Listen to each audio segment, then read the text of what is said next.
asalaamaaleykum internetu Info Dakar ñu ngi leen nuyu di leen ziar di leen dala jàmm seen émission Info Time tey nag ñu amaan mbégte dalal beneen gan ñuy waxtaan tamit ci beneen anam tey nag suñu invité doonu kenn ku dul Baba Tandian xam naa dañ koy bàyyi rek mu daal ñu teg yéen ñi nga xamante ne rek yéen a sa foofaale li di xamante rek mooy di Info Dakar Baba Tandian ñu ngi lay nuyu. maa ngi leen di fay maa ngi nuyu waa Info Dakar nuyu seen auditeurs yi ñi nga xam ne dañ la di seetaan bés bu yàlla sàkk di nuyu aussi seen kilifa Max suma xarit. Baba Tandian bon si communauté soninké la soxe ko di yëngatu nag si sport bi notamment basket nekkoon fi ancien basketteur professionnel dem bitim réew basket am suma alal ñëw suma dëkk investir ko fi comme nag ni ma ko sama papa doon waxee rek nee na ma man si saraxule gàll yi laa bokk en fait gàll yi si comportement parce que damay lakk saraxule bu baax a baax mais dama gàlli moom mooy saraxule bu ñu demee bu ñu ñëwee lu ñuy jëkk dem moom mooy jënd terrain ak tabax ay kër ak étage mu ne c'est la première fois ma gis saraxule bu dem bu ñëw nangul tabax loolu parce que dafa ma laaj ma ne ko defuma loolu dama am métier suma métier laay defar moom mooy imprimerie donc noonu laa taxawalee imprimerie bi bon di yëngatu aussi si biir sport bi fii Dakar nekkoon fii si jëwriñ bi ñuy wax fédération sénégalaise de basketball jiite ko fi bu yàgg donc voilà daal suma jaar-jaar kenn xamuluma nag ay coow bruit politique matin nanana non niveau basket bi baax na les internationaux baax nañu équipe nationale bi baax na muy garçon muy jigéen ñi mais fédération tous dara baaxu fa tous dara baaxu fa voilà ñoom xam nañ li may wax xam nga le basket ñoom ni ñu koy gisee ak man ni ma koy gisee du benn man je me focalise pas sur l'équipe nationale du Sénégal xam nga équipe nationale du Sénégal ay individualité la dangay gis ay booy yu nga xam ne dañuy génn yàlla def leen rek may leen benn man-man benn kattan benn xam-xam bu nga xam ne dañu aay de façon naturelle loolu moo am si basket bi ay ñoom Gorgui Sy Dieng ñun ñi ñoo ko détecté man mii Baba Tandian ak suma entraîneur Adidas ñi ñoo ko détecté génne ko dugal ko équipe nationale pour la première fois bu ñu gisee booy bi muy basket dañu ne mais kii vertueuse la et là effectivement on a vu que c'est une vertueuse parce que en fait dañoo xam un peu le style du basketteur parce que ay basketteurs lañu mais li ma bëggoon si basket bi moom mooy élargir le basket mu bañ a yem ci équipe nationale garçon et filles tout court ñu yem élargir basket bi si ay xale yu ndaw yi mooy les moins de 17 ans ak les moins de 18 ans ñuy def ay compétition parce que ñoom ñooy équipe nationale u ëllëg mais bu ma gisee en fait ni ñu tëñëxee booy yooyu depuis plus de 6 ans yi nii léegi maintenant xale yooyu amatuñu benn compétition équipe nationale déjà moom moo fi ne léegi équipe nationale boobu bu demee ba màgget ba jeex maintenant na ñen ñoo koy remplacer ña koy remplacer tëñëx nañ leen parce que tout simplement am na si benn ñaar yoo xam ne dañoo yokkoon seen at à l'époque tout ça ñu créé benn histoire bu dul jeex histoire boo xam amul bopp amul genn te sportif adduna gi yëpp sans exception du ma tudd tour na ñoom ñëppay wàññi seen âge ñii pour des raisons d'études ñii pour des raisons de voyage parce qu'ils ont été recalés une ou deux fois par les consulats ñii pour des raisons sportives donc il y a mille et une raisons pour wàññi âge mais kooku ce n'est pas un crime musul nekk un crime nulle part dans le monde donc moi je pense que bu ñu demee mu am ay ñaari gos yu nga xam ne on fait ça surtout ñooñu c'était pas même dans le but du sport c'était dans le but d'études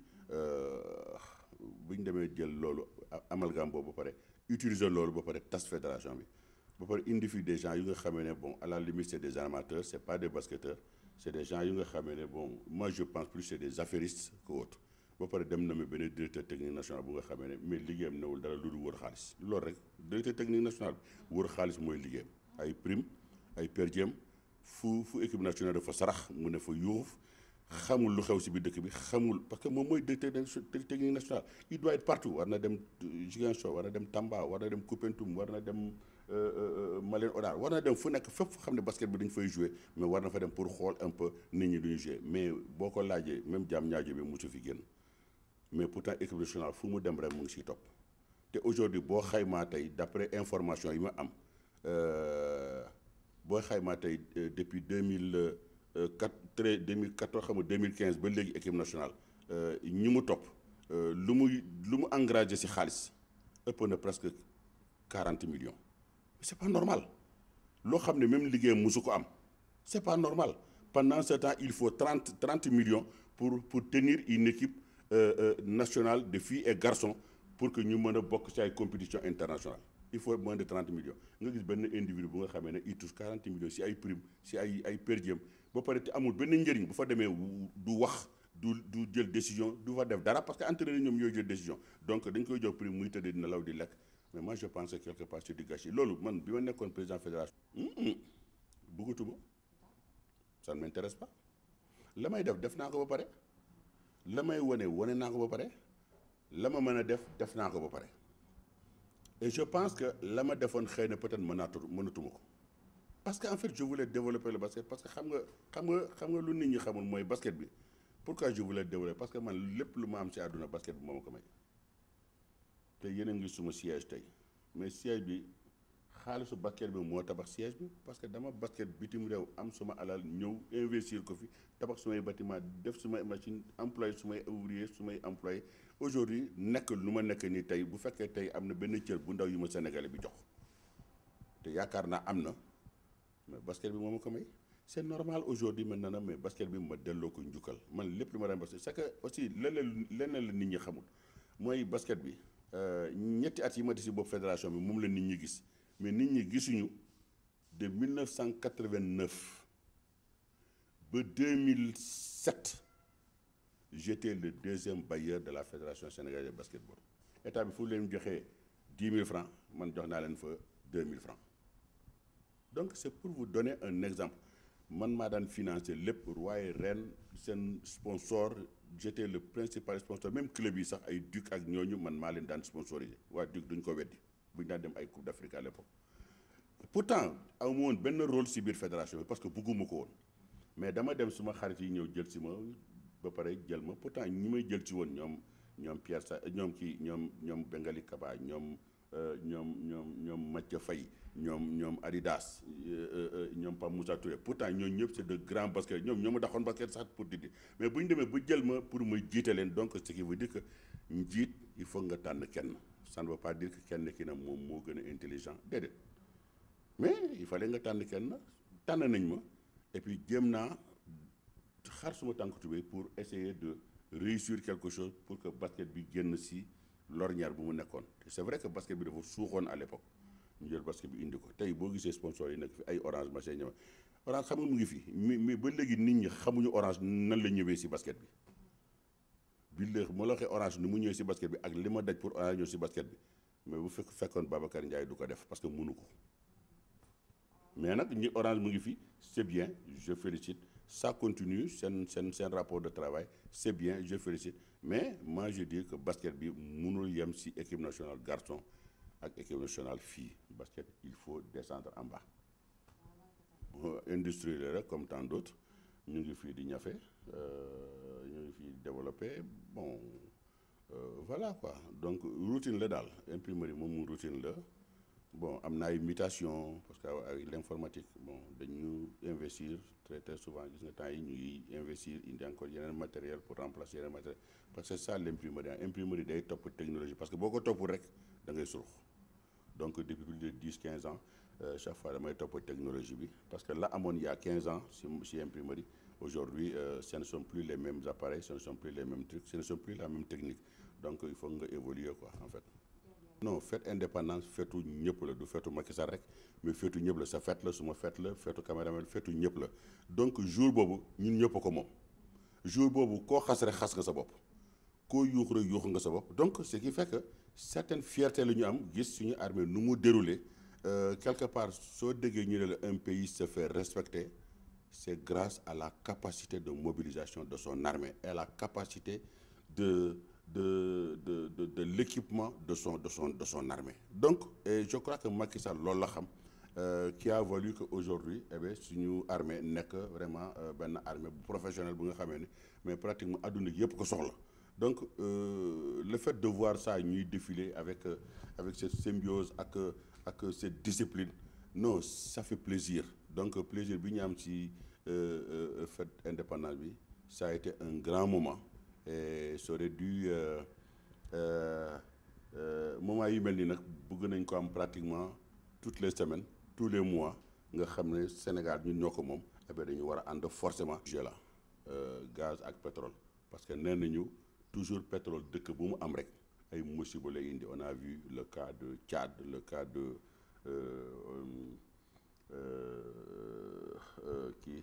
comment on appelle encore Nigéria fu pétrole génn rek toujours day indi ay jéye yu nga xamee ne ay xeex ay xuloo ba nga xamee ne finalement li ñu ci doon wut dootuñ ko am loolu moo waral Sénégal commencé def préparer un peu les esprits les séminaires de gauche c'est-à-dire que pétrole bu ñëwee rek ni ñu war a comporter si wax yi ma wax nag nee naa nag loolu bés bu ñu amee pétrole am gaz bu ñu toppee l'exemple libyen laay wax de bés bu ñu ko toppee rek non seulement sénégalais dañ ci gis seen bopp état bi dina si boppam et puis dëkk bi dina naat et je pense que quelque part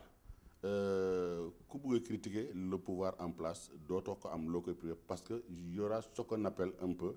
le plein emploi parce que lu muy indi si koom-koom dafa bari en faisant quoi moom mooy lan la libyens yi doon def moom mooy libyens yi on a beau dire lu ñu bëgg si Kadhafi mais Libye amul immigration clandestine doo gis benn libyen buy dem dans les pays européens amul en Libye l'école est gratuite l'électricité est gratuite l'eau est gratuite le loyer est gratuit les chômeurs sont payés te ku si takk jabar am nga dotation ku si am doom am nga dotation donc et ça c'est le pétrole libyen moom moo waral loolu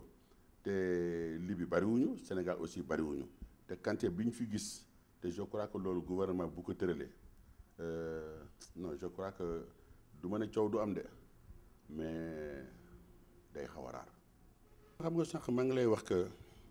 pratiquement politiciens yëpp sumay xarit lañu mun naa leen lim jëlee ko si Tanor Moustapha Niasse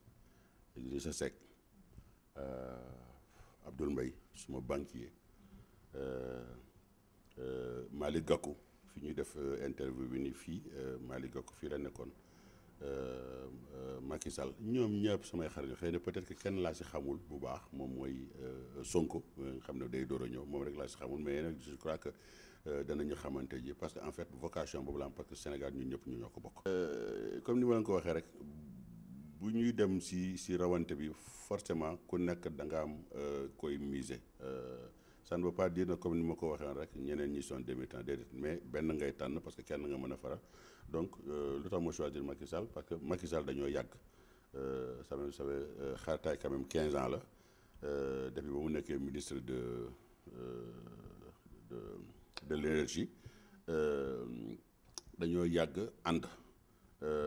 ma bokk si aussi benn kuréel bu ñuy wax le CAMS le cercle des amis de Macky Sall le CAMS du loo xam ne dañ ko créer fan yi comme ni ñu créé ay mouvement de soutien fan yi déedéet le CAMS am na presque 2 ans et demi d'existence ci membre fondateur yi laa bokk dañ ma woowoon xaritu Macky Sall yi la ñu woo rek ñuy dajale ñu nekk ensemble ñu créé lu ñuy wax le CAMS le cercle des amis de Macky Sall donc ma bokk si biir. waaye bari daf ñu leer danañu mbëkkante danañu tëb danañu dal mais suñu candidat il faut mu jàll te dana jàll xam nga question jàll c'est pas compliqué mooy ku mel ni Tandian ku mel ni keneen avec la conviction que Macky Sall lay àndal moom mooy c'est d'aller voter xëy na peut-être que le bulletin de Tandian fera la différence ou bien le bulletin de Massamba Mademba fera la différence que personne ne pose la question ne ah non damay xaar ah non kii wóor na day jàll wala kii wóor na non rien n'est gagné d'avance tout le monde doit aller voter tout le monde doit s'inscrire donc c'est aussi simple que ça donc nous on se bat de façon optimiste ne lii la ñu bugg fii la ñu bugg a dem te bugg nañ fa yegg en tout cas man daal bu ma daan basket noonu la bu ma duggee si biir terrain bi damay ne tey naa toccaax yi tey dinaa dënk ba suma xol set te bu boobaa bu ma duggee si biir terrain bi dinaa dënk ba suma xol xam nga lan mooy xew de mais dinaa dënk voilà comme ni ma ko waxee rek si dans certains de mes écrits que am na benn dëkk bu nga xamee ne mais il a inscrit son nom dans le livre d'or mooy la Gambie tey Gambie tey boo demee du ma ne Macky Sall la ñuy waate de mais Macky Sall fi ñu ko teg waaw je crois que teguñu fa nit ñu bari parce que lu mu def dafa rëy te lu mu def aussi il faut oser le faire il a osé le faire et aujourd'hui tey aussi boo xoolee tey Casamance boo déggee fetal boo déggee bu njëkk ba boo daan dégg ay coup de fusil sax da ngay wax oui c'est normal c'est habituel c'est toujours les mêmes c'est les rebelles c'est ainsi de suite tey boo déggee coup de fusil da ngay wax ne mais kan mooy tirer donc en fait on commence à s'habituer on commence à s'habituer que léegi maintenant il y a vraiment une vraie paix durable au niveau de la Casamance loolu mën ko indi eh bien c'est la fin de règne de Yaya Jammeh et fin de règne de Yaya Jammeh qu'on le veuille ou non neex ou naqari si c'était pas Macky Sall eh bien du am. Et enfin on a vu la tracasserie yi nga xam ne automobiliste yi yow mi booy dem Gambie ainsi de suite li ngay daj si yoon bi aujourd'hui le pont gambien est devenu une réalité xam nga yooyu yëpp boo ko jëlee c'est vrai tout n'est pas parfait il y aura toujours des manquements mais ainsi va la vie c'est-à-dire que amul kenn koo xam ne mën nga ñëw fii nga bëgg a soppale ko à 100% ne je vais réussir à 100% c'est pas vrai. Mais donc, ainsi va la vie. Moi, je pense qu'il faut avoir la patience. Macky Sall sait où il met les pieds. Macky Sall sait où il va. Et je pense que Macky Sall, bu mandat mi di jeex ces 2 mandats buy jeex je suis sûr et certain que Sénégal dinañu am benn jugement si moom parce que dana am lu mu bàyyi si biir dëkk bi fii parce que finalement c'est ça qu'on lui demande on lui demande rien du tout. mu ngi noonu loolu moo nekkoon seen émission Info Time ma dalaloon ki nga xamante rek mooy Baba Tandian dama leen di jox rek rendez-vous prochainement beneen numéro Info Time rek sur la www.infodakar.com d'ici là portez-vous à merveille merci.